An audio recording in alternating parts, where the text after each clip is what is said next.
First, want to express my appreciation to Mr. Hurst for alluding to the litigation that's been brought on this, but before I do that, I want to mention in passing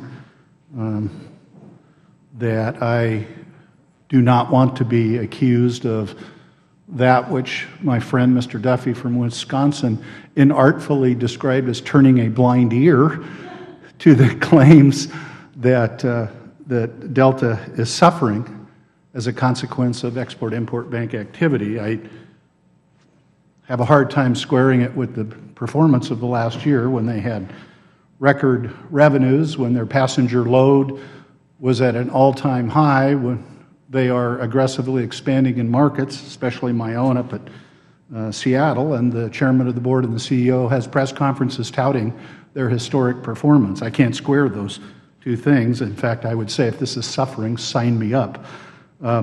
The assertion's been made by the company that EXIM financing gets foreign airlines to buy new airplanes, which are used to compete against U.S. carriers. It's pretty simple, straightforward. This point's been litigated, and for the record, I'd like to clarify.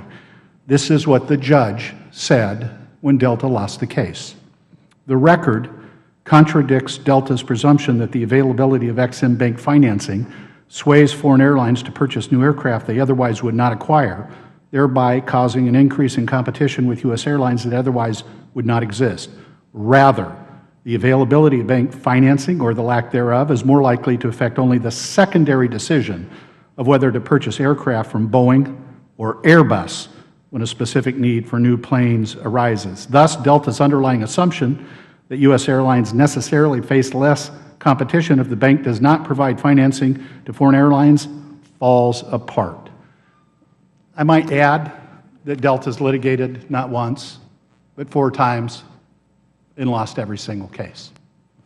Mr. Murphy, it seems to me that we've been down this road before.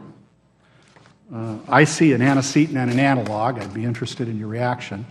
34 years ago, we had the same kind of policy debate in this chamber, and it was over the federal government subsidy of shipbuilding. In that instance, however, there was a bit of a difference. It wasn't an indirect subsidy, as some allege, in the instance of the Export-Import Bank. In fact, it was a direct Treasury subsidy. Some people in this chamber advocated that we needed to continue that subsidy in order to continue to compete in the global market of shipbuilding. Congress decided instead that the U.S., as some would argue in this instance, should lead by example and get rid of the shipbuilding subsidy. Mr. Murphy, how did that work out? Well, Congressman, I appreciate that you've pointed out that it is a somewhat imperfect analogy, since after all, in the case of XM, it's a curious kind of subsidy program that returns money to the federal treasury. In the case of shipbuilding, it was actual taxpayers' dollars at work. But when the U.S. ocean-going shipbuilding industry was, when its subsidies were taken away in the 1980s, it could not compete because other countries around the world continued with those subsidies. And today, the United States has basically very little or none in the way of ocean-going shipbuilding. It shows the challenge of the world that we live in, where we would like to see free markets and free enterprise prevail in every case, but getting rid of XM just ourselves and not doing anything about those 79 export credit agencies around the world could have a very damaging effect for a lot of export industries. So finally, Mrs. Cox, thank you for being here. I think you've done the hardest thing in the world to do, which is stand up a successful small business.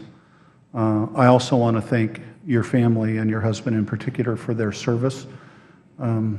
Bluntly, painfully put, I doubt there are too many people in this room who better understand the sacrifice or potential sacrifice that such service can cause than my family, and I genuinely thank you for that.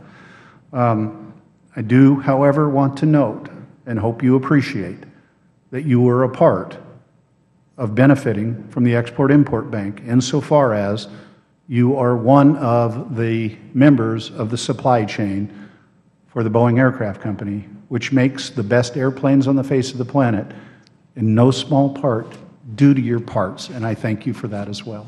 With that, I yield back the balance. Time of the gentleman has expired. The chair now recognizes